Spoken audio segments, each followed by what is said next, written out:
Hello and welcome to the France 24 interview. Our guest today is Alain Werner. He is a Swiss lawyer and he's the head of the NGO Civitas Maxima. He joins us from Geneva. Thank you very much for being with us.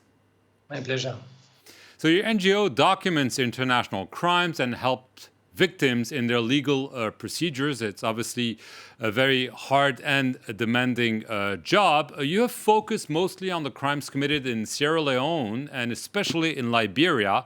In the 1990s, there are several procedures in progress, both in the United States and in Western Europe. Why did you decide to focus on those countries and this period of time? Yes, it's a very good and valid question. The thing is that we thought when we started back in 2012 that what was interesting was to try to bring justice and to help victims in countries where there had been no justice or very little justice and where other people were not working. And this was exactly the case. You mentioned Liberia.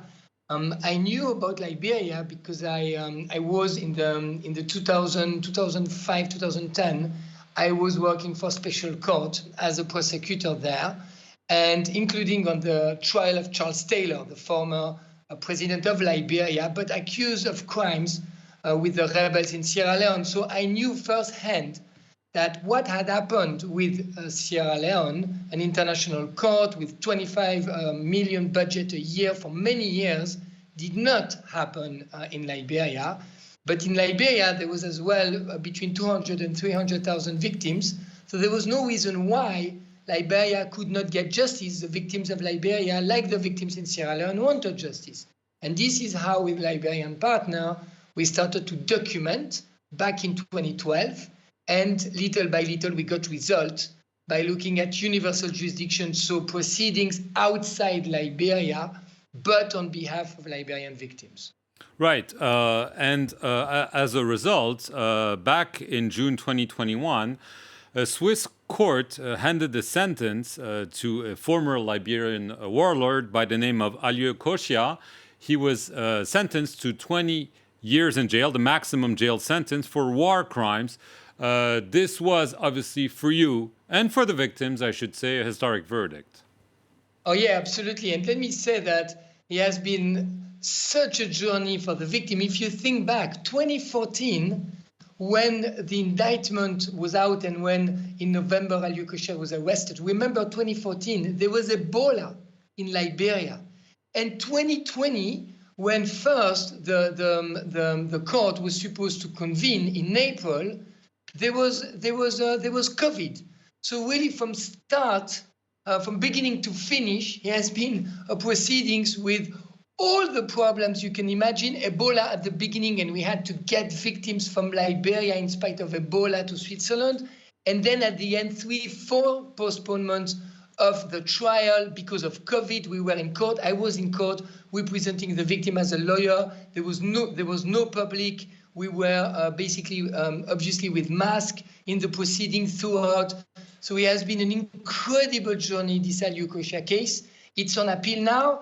As you said, there has been a verdict last year. It's a historical verdict. First time for a Liberian citizen allegedly involved in the war. First verdict for war crimes, but as well, first verdict in Switzerland in front of this federal criminal court. It was the first time ever in Swiss history that there was a war crime court case in that court. So, in effect, history on both levels, thanks to the incredible courage of these Liberian victims. Right. There's supposed to be a similar trial opening later this year in France. There is also procedures in the United States, in Finland, especially. I mean, do you expect this to happen? Maybe to fill the vacuum of I would say, the lack of justice in Liberia, even 20 years later.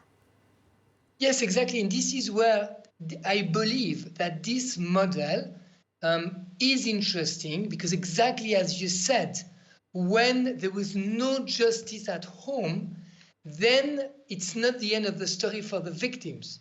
and the victims by documenting, by being brave enough to tell their story with lawyers, with investigators in the country where it happens, because I believe that obviously local investigators should be involved. What do I know? Which credibility do I have myself as a Swiss lawyer to say that, you know, this happened or this didn't happen in Liberia? No, it should be absolutely something, an endeavor completely with the Liberians themselves.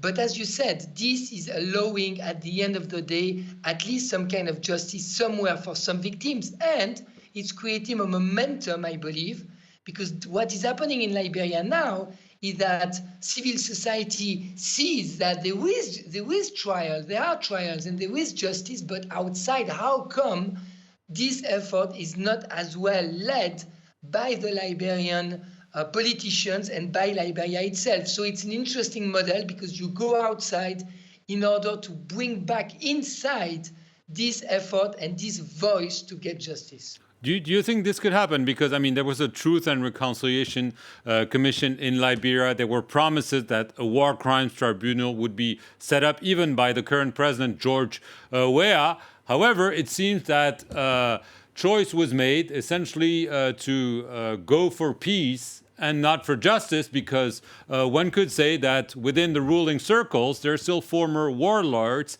that might be in difficult position if there were to be legal cases in Liberia. No, you're absolutely right. And listen, again, I'm very humble about that. I'm not Liberian. This is for Liberia to decide, and Liberian citizens and Liberian population to decide. I think everything we can do ourselves, again, on behalf of victims, is to get justice anywhere we want and to show that it's possible. Because when we started back in 2012, frankly, people had lost any hope. So they thought that it was some kind of fatality or something, that there could not be justice. Well, there can be justice. Of course, there can be justice. As long as the perpetrators are alive, then you can have justice. So at the end of the day, what is going to happen in Liberia? Remember that there will be a presidential election next year. All of that is up to the Liberians themselves. But I believe that what can be done is a lot, indeed, investigation, preserving the evidence. Because remember, the war in Liberia started in 1989 and 2003. So if you don't preserve the evidence, even if one day the politicians say, okay, let's do trials, maybe you won't have victims. And in a conflict like Liberia, you don't have many exhibits. You don't have many written documents. So mostly they are the victims who have the voice. So I think in any case, it's very, very important to keep the evidence, to do this documentation work on our side for the victims. And then we will see if indeed at the end the political situation evolves and we can have trial. I was on the Habre case for years, which led to trial in Senegal. I was on the Khmer Rouge case in Cambodia. I saw that many, many, many years later, you can still have justice.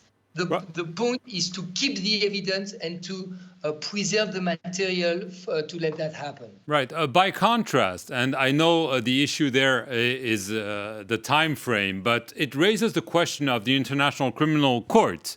Obviously, it came into being probably too late for Liberian crimes, but many people are wondering about this court. Is it useful? Can it really bring justice, or is it too slow, too shy? What is your opinion of the ICC?